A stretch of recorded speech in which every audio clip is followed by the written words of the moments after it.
Hi everyone. आपको ध्यान होगा लास्ट पार्ट के अंदर हम लोगों ने डेकोरेटर्स के बारे में कुछ बेसिक चीज़ों को समझा था, जैसे कि डेकोरेटर्स क्या होते हैं, कैसे हम लोग उनको क्लासेस और उसकी प्रॉपर्टीज के साथ में यूज़ कर सकते हैं।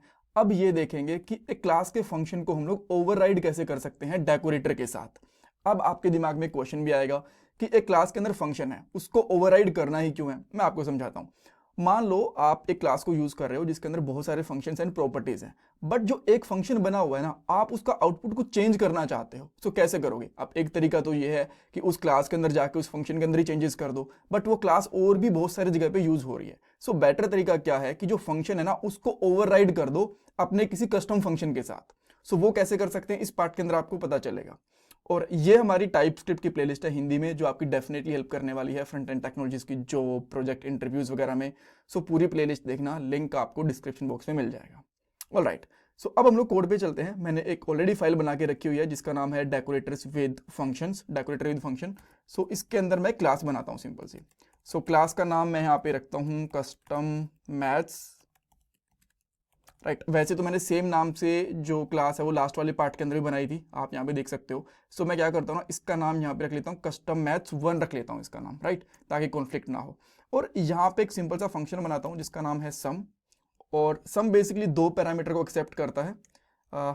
फंक्शन है यहाँ पे x जो कि नंबर टाइप का है, एंड अगेन सेकंड है y, अगेन ये भी नंबर टाइप का है। ठीक है, अब हम लोग क्या करते हैं, यहाँ पे कर देते हैं return x plus y. Simple सा है। अब ये क्या आउटपुट आएगा, जो भी हम लोग यहाँ पे पास करेंगे, जैसे कि मैं 10 और 20 पास करता हूँ तो मुझे 30 आउटपुट मिल जाएगा, राइट।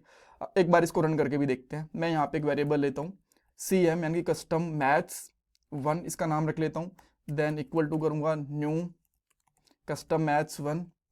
और देन हम लोग यहाँ पे, अच्छा इसके ऊपर एरर क्यों आ रहा है, मे बी इस नाम से पहले भी कोई वेरिएबल होगा तो इसका नाम मैं 2 रख लेता हूँ। ठीक है, और यहाँ पे लिखेंगे हम लोग कंसोल डॉट लॉग, और यहाँ पे करेंगे cm2 डॉट सम, और इसके अंदर मैं पास कर देता हूँ 10, 20। तो डेफिनेटली इसका आउटपुट हमें 30 मिलने वाला है। यहाँ पे एक बार के लिए रन भी करके देख लेते हैं।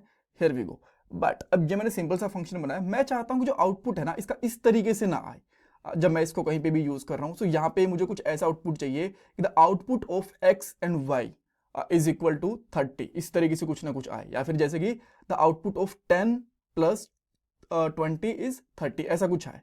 तो अब मुझे इसको ओवरराइड करना पड़ेगा। ओवरराइड करने के लिए मैं क्या करता हूँ, एक ऊपर फंक्शन बनाता हूँ, उसका नाम कुछ भी रख सकते हो, जैसे कि मैं यहाँ पे नाम रख लेता हूँ अपडेटेड सम, ऐसा कुछ फंक्शन का नाम। आप जो भी नाम रखना चाहो उसका रख सकते हो, मैंने ये वाला नाम रख दिया। और देन इसके अंदर 3 चीजें होंगी बेसिकली जब हम लोग पैरामीटर पास करेंगे। चाहिए फंक्शन बनाना पड़ेगा यहाँ पे। ठीक है, पहली चीज टारगेट, जो कि होता है इसका डिफॉल्ट पैरामीटर, इसका टाइप आप लोग एनी रख सकते हो। सेकंड होती है इसकी की रख लो या फिर प्रॉपर्टी की रख लो, वो बेसिकली आपकी स्ट्रिंग होती है।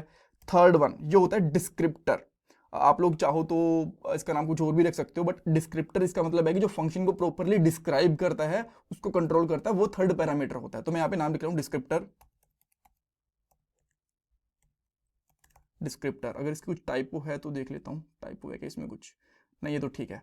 और ये किस टाइप का होगा, बेसिकली प्रॉपर्टी डिस्क्रिप्टर नाम से ये होगा। ये रख लिया। अच्छा, अब मैं इसको ना थोड़ा सा हाइड कर देता हूँ लेफ्ट नेविगेशन बार को, ताकि हमें थोड़ा सा प्रॉपर यहाँ पे आउटपुट दिखता रहे।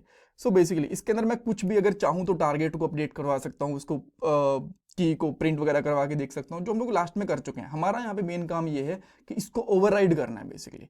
सो मैं यहाँ पे क्या करूँगा, डिस्क्रिप्टर डॉट वैल्यू, इसके अंदर आपका पूरा का पूरा फंक्शन आएगा। मैं इसके अंदर डाल देता हूँ फंक्शन। फंक्शन का नाम आप जो भी रखना चाहो, मैं सम ही रख देता हूँ इसका फंक्शन का नाम। एंड देन इसके अंदर जो उसकी वैल्यूज है, इवन ना ऐसे ही कॉपी कर लो इस फंक्शन को, वो भी चलेगा, राइट। तो मैंने ऐसे कॉपी कर लिया, और इसके अंदर मैं थोड़ा रिटर्न है ना इसमें चेंज कर देता हूँ, जैसे कि द आउटपुट ऑफ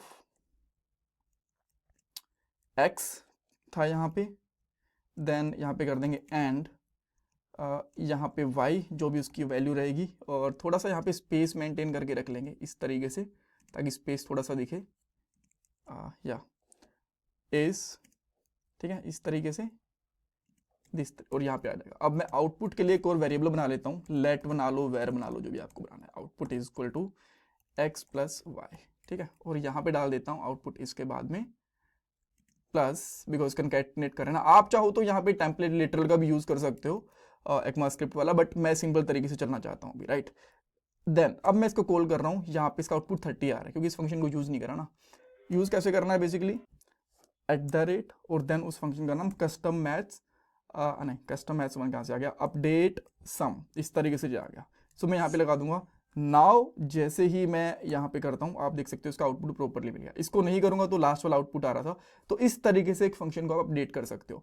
इसमें कंसोल वगैरह करवाना चाहते हो, फंक्शन का नाम अपडेट करना चाहते हो, कुछ भी कर सकते हो। बस एक चीज आपको ध्यान रखना है यहाँ पे, जब भी आप लोग ऐसे फंक्शंस ओवरराइड को यूज करोगे ना, तो आपको जो आपकी tsconfig.json वाली फाइल है ना, इसको यहाँ पे जो एक्सपेरिमेंटल डेकोरेटर्स है ना, इसको ट्रू करना पड़ेगा।